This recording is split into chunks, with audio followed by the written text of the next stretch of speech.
suit is really, really unkempt, but it's fine. I got to make sure I don't do any damage to the suit because I will be going to the office tomorrow. I got to make sure that this is kind of light and easy. So, You wear a suit to the office? going to the client site tomorrow, so I got to keep it. Yes. I may look professional. But But I eat my toenail clippings. Oh, actually, my toenail fell off the other day. So that's yeah. Did you stub your toe? Yeah, really bad. And it's one of those like where I just could not do anything.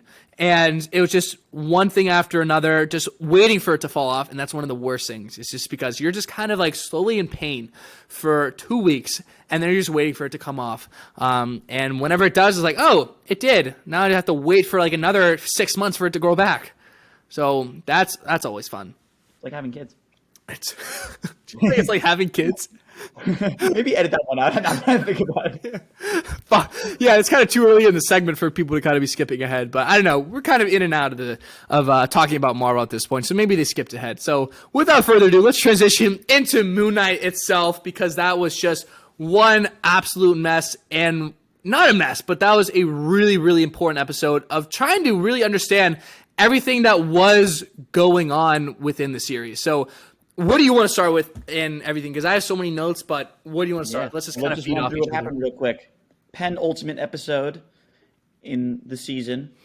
Arguably the most jam-packed with character development, at least for Moon Knight, Stephen Grant, Mark Spector, etc. And I believe we may have gotten our first glimpse at Jake Lockley. Oh, yeah, our first in-person glimpse. And are you thinking about the one I'm thinking about whenever he's in the psychiatrist's office? Yeah, and he's holding the pointed, I don't know what you would call that, like the knick-knack. Yeah, I think so. Probably some glass knick-knack right there. Yeah, I think, to me, that was my favorite episode of the series thus far, just because I think we actually finally got insight into where Stephen Grant came from. And he was sort of created as a haven for Mark to retreat to, so that he could forget about the trauma inflicted upon him by his mother. But which, there's a lot of confusion on my end after that episode, just like seeing how everything works. Like I don't know, but maybe you can answer something for me. What were you going to say? What were your thoughts in the episode? I'll continue right along with that, because I was reading some things and some people also pointed out the kind of change in dialogue and tone, as it sounds like some people said it was like a New York accent. I don't know. Did you recognize that accent at all, being a native of New York? Well, it seems like he's like a Sephardic Jew. Okay. Well, it looked like he lived in Brooklyn based on what I saw. And I know many Sephardic Jews who live in Brooklyn, so I could definitely attest to the fact that he had a New York accent. Yeah, so it seemed like it was very quick, and his eyes didn't really, go up in space as they usually do whenever he changes personality there. It was just something, or at least not that I saw. So it was very quick transition whenever he kind of held up that glass knick-knack and was about to stab Harrow, and then the nurses came in, and he had the new dialogue and everything. And so that was, one of our first glimpses. And then the other for me that I noticed was that something that I originally was curious about is, whenever Mark is about to get beaten in that one scene, he kind of creates Stephen Grant as a way of kind of like muffling the beating and all the emotional pain that he's going through, and then the physical pain as well. But so whenever he changes into Stephen Grant, and that little kid has a cute English accent right there, that was the last dialogue that we heard of before the mother comes in and beats, like, technically Stephen. But Stephen doesn't remember any of this. He thinks his mother, or the mother, is supposed to be really kind and gentle. So why does he not remember any of this? And that's when I think that another personality is created. And so he's using, like, Mark is using Stephen as the flight, and then another personality is created, and he dives into Jake as being the fight. So whenever he's about to get beaten, that's whenever the Jake personality comes out and takes that beating. That's possibly why Jake turns into this violent murderer that we see it take down the henchman for Harrow on the one cliffside earlier in, I believe, episode 3 or whatever it was. And so as Steven is the flight and then Jake is the fight is one comment that I saw that I absolutely loved that analogy for. And so there's kind of the two instances there. One where with the change in dialogue, and then two with kind of Steven not being able to remember the times that his mother is beating him. Because assuming that Mark changes into Steven like right before something bad happens with his mom, and then he doesn't remember any of it, like what happens? Like I imagine that's whenever the third personality comes out to take the beating there, and that's possibly why Jake becomes so violent later on in life. Yeah, that was a great explanation. That makes sense. Why he turns out to be so murderous. He's kind of like the storage unit for all of the trauma. Yeah, it's very tough, and it was a lot. It was really cool to have a lot of those emotional scenes be tied into the kind of the psych ward there, and we learn a lot about his mental state, and really the things that he's creating start to make sense now. Like last episode, we weren't really sure whether the institution was real and everything else was fake or vice versa. Now it seems that, everything going on is real in the first 4 episodes. And then the psych ward is, he's doing his journey like into the underworld, basically, or he's into the afterlife, excuse me. And so I think now it's probably an important time to talk about the belief system, because we really don't, I guess we didn't really know a whole lot about the afterlives and everything unless you read the comics. So this is really diving into one of those afterlives and having it connect actually to Black Panther. I don't know if you saw with the Toweret mentioning the ancestral plane. That was really our other connection to the MCU that we seen in the series, was her mentioning that plane there, which I thought was really cool. I don't know if you thought so as well. No, I did. Mm-hmm. And something I just realized is I don't think we've had I can't think of a single hero in the MCU that hasn't endured parentally induced trauma. It feels like that's like a main ingredient for the making of a superhero in the MCU. It's almost like a trope. Like someone has either had a parent die, or they had a poor relationship with their parents. Almost every character. Or they were like had absent parents. I can't think of a single one. The only one I can think of is Bucky and Captain America. I don't know if we know anything about them. Yeah, we don't. So they're really early on. They're like, back in 2010. So this was really before things got started. Maybe we get our answer from the comic books, but I don't know. Yeah, that's true. T'Challa's dad died. Like Tony's parents died. He had a poor relationship with his father. Star-Lord as well. His uncle Ben died. The list goes. Like Peter Quill's mom died because of his father. He had a poor relationship with his father. Like everybody's got daddy issues or mommy issues or both. Everyone does, and it seems that Thor as well. That he's gonna have some identity issues as well, and he has a lot of family issues because everyone around him is dropping like flies. I hate to say it, but his close friends and family are dropping like flies around him, so that's tough to see. But yeah, it seems that we're really starting to transition now, which also I was talking to my brother about earlier. We're starting to move from kind of the political side of things to kind of the religious in ethics of everything. Falcon and the Winter Soldier and really everything after Avengers Endgame really focused on the ethical dilemma going on with people coming back into the world and the politics kind of surrounding that. Falcon and Winter Soldier definitely hit home on that. Now with Moon Knight not really having a whole lot of ties to Endgame, we're really dealing with the religious side of things. And so Marvel, they have to be so careful about what they say and kind of the lines that they deliver. And I think they did it so well and explained everything so well. And even though I still had to do some research after, it's now starting to all make sense of having not just one afterlife, but there are multiple ones, are really just depending on your beliefs. Your beliefs, your desires go definitely travel a long way to determine what your afterlife is going to look like, and that kind of that period in between life and death. For Mark Spector and Stephen Grant, they're in the psych ward, and then also they're on the boat that was in Mark or Stephen Grant's apartment in the fish tank there. That's how they're journeying into their life, after death. And so I thought there were a lot of cool connections with that. And then also tying into the ancestral plane, letting us know that this is not just the one way after death. Depending on your beliefs, you have some different places that you can go, different was it different planes of untethered consciousness, I believe is kind of like the specific words that they're using. And so I thought it was really cool to have that be based on your beliefs. And now for them to actually do a visual of that is really cool. Because we've seen like the ancestral plane with Black Panther, with that tie as well. You have T'Challa and Killmonger kind of after they, after they ingest that one herb that allows them to transform into Black Panther, they go into the ancestral plane, which for T'Challa was the savannah. For Killmonger, it was his Oakland apartment. So that's kind of that place between life and death. And so I believe also probably, for the afterlife as well. Now for here, we have something very similar where in order to make sense of it all, Talaret says that they will kind of create something based on their desires, where with Mark Spector, it's the psych ward, a place that he recognizes, a place that has possibly given him help in the past because, as he says, they're insane.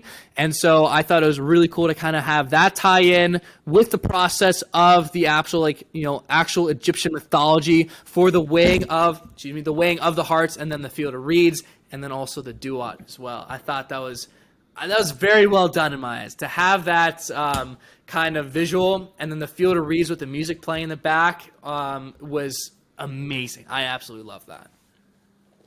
Yeah, no, I think that was a great way to depict Mark Spector's growth as a character by basically having Steven sacrifice himself to heal Mark's trauma. But I guess what remains unresolved is Jake Lockley's role in all of this. And, there's only one episode left, so if there's a chance for him to emerge, it has to be in the final episode. Because something that you brought that was really interesting, I thought, is that whenever the scale is balanced, it's kind of like, it seemed like it has to happen for, one of the personas, Stephen Grant, to be in the sands, kind of in the duat, and the other in the field of reeds to kind of balance things out. But what I thought was also interesting, why I believe the scales had to balance, was because for them to realize they're the same person. So whenever Stephen Grant took the baseball bat and then started just whacking around the sand people in order to free Mark Spector, it's like Stephen Grant knew deep down that he was a part of Mark. Like, he had the same abilities as him, and that's how he was able to kind of fight him off. And then similarly for Mark Spector, we had a lot of things where they had to kind of dive into their past to learn more about themselves, and in order to kind of come to terms with what has actually happened.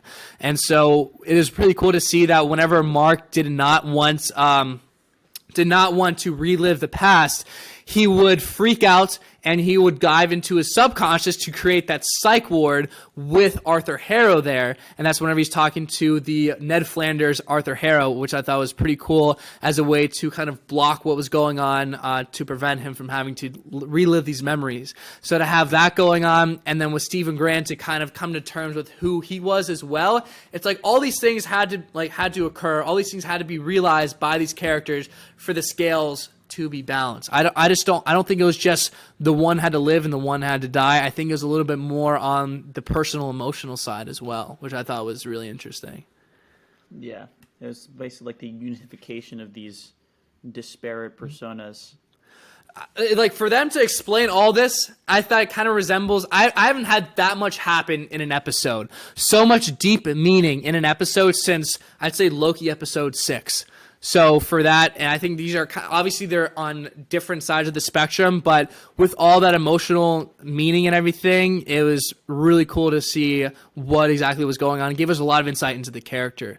But what was also going on in the meantime is a great way to kind of segue into episode 6 is, I don't know if you want to talk about, to kind of lead off on what's going on the other side. Like, we see the souls in purple coming down, and it means that something's going on, probably at the start of episode 6 in the actual world, Well, I think we can probably guess that Harrow's finally actualizing his plan. And just huge masses of people are being sent to the afterlife and being judged prematurely by the god that he resurrected, whose name I always seem to forget and can't pronounce. Shamalama Amit. Yes, that one. I'm a kabakaba. But the question is, what will his plan be? Yeah, and from the looks of it, I think some of the things that I really love that go on is whenever you have one, show or movie that's going on, and at the same time you have another film or show that's going on with, the same timeline. So whenever those souls are coming down prematurely, it means that Harrow has probably obtained the Ushabti from Layla and then has brought Amit back into the world in order to, as you said, judge the souls prematurely, and then some of those are coming down before they're supposed to. And so that means that in the next episode, it's probably going to start with Arthur Harrow getting the actual Ushabti and then going through the series of events of bringing Amit back. And so that's probably going to be the first half. And then we have Tolerette, as Mark and Steven demanded, for her to get Layla to free Khonshu so that whenever Mark comes back through the gates of Osiris, whenever he is brought back, he's not going to be still bleeding out. Khonshu will be able to revive him. So while we're going on this kind of emotional journey with Mark and Steven, at the same time, Tolerette is absent. And that's because she was back in the real world trying to actually get Layla to find Khonshu and release him so that you can have this kind of square off battle in the end. So I absolutely cannot wait to see Amit and possibly either the avatars, Harrow and Mark go against each other, or even the gods themselves, to have like Osiris or someone come down from the overvoid. Can you imagine that squaring off against Amit? I can't wait for that to happen. If that was to happen, I just visualizing it out loud I can't. It's too much. It's gonna be epic. Yeah, it's gonna be epic. And as you said last week, it's the Wednesday, the day before Doctor Strange premieres. I don't know why I paused, but it's the day before Doctor Strange premieres. So we have to figure out ourselves, I know I'm going to be waiting a day for my buddy Connor whenever he comes to visit before we come up to watch it, but do we want to wait till Friday or Saturday to see it, or want to watch it when we can? I'm down to watch it on Saturday. I think... Can we wait? I don't know if we have time on maybe at the end of the night on Friday night, but probably Saturday. That'll be tough. I think it's probably gonna have to be Saturday. Do you think to get us ready, we should do that? Because also I think of some things. I should probably think of some things to post in the meantime on like that Friday and Saturday, or that Thursday and Friday while we're waiting. But if we can hold off till Saturday with no spoilers, that would be something to have us like kind of prepare like we did last time while watching Hawkeye. Marvel with some more Marvel. Pre-game before? Pre-game Marvel with some Marvel. Yeah. Pre-game Marvel with a Marvel, or pre-game Marvel to Marvel. It's either way, it's going to be pretty epic. We'll take our own super soldier serums so that we black out and then can see the movie again for the first time, as you said earlier.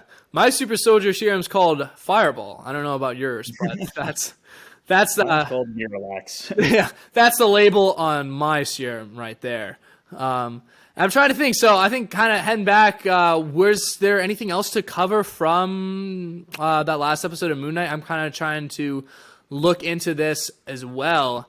But we covered the afterlife. That first thing for that. We also covered Lockley. And then, something I wanted to bring up that you mentioned a little while back was the accent. And so you're talking about that either Reddit thread or something that you read online was that he's purposely doing it wrong. And now we learn that he actually is doing it wrong for a purpose. Like that is how good, what's his name? Oscar Isaac is. That's how good he is because whenever he looks at the poster, he sees the movie with Stephen Grant. And so whenever he creates an alter persona, it comes with a British accent that is really trying to be adapted from that one movie that he sees. So it's not supposed to be good because, he is not from England right there. And so it's bad on purpose. And so really, like for me, again, I couldn't really tell a difference as to what's a good and poor English accent, but obviously some other people can. So now we finally learn that it's a win-win for Oscar Isaac, because for someone like me, I think it's a great accent, but for other people, obviously they do not think it is. But now we learn it's supposed to be bad for a reason, because he's trying to copy a character that he sees from another movie. So with that, it's bad on purpose, and so that's just how good of an actor he is. It's so bad, it's good. Exactly. It's a win-win for him, man. It's a win-win, and I'm not sure if they planned that out, but I thought it was a good job either way. So that's just how good Oscar Isaac is. And I don't know about you, I think he's doing an amazing job in the role. I think so too. I think especially this just has to be, I imagine, one of the most challenging one of the most challenging acting jobs for a superhero we've had in the MCU thus far, and he's embracing the difficulty well. But I'm still speculating and excited to see how he's going to fit in with everyone else once he gets integrated into the movie scene. Yeah, the biggest thing is the next week we're going to have to find a way to not look at the spoilers on any social media through Saturday. Not only for Doctor Strange, but for Moon Knight. And for me, that's basically all my feed. So we're going to have a tough time, me in particular. I'm going to have such a tough time after then, but we'll see what happens. Well, I already gave our lecture on the spoiler there, so it's we're just gonna have to do our best. But other than that, is there anything else to? I don't think we have much else to discuss from that episode aside from talk about predictions for episode 6 and kind of the most important things that happened with this episode with the afterlife. Do we have anything else? I don't think so. You don't got any more? All right, then. I think I'm trying to think off the top of my head. Yeah, I think that's all good on my end as well. So I saw you raise your hand there, ready to go. So I'll first say thank you all very much for watching again. Really appreciate it. Feel free to check us out on social media for some more condensed content. And then I think Matt is ready to say it. Feel free to like, subscribe, and ring the bell!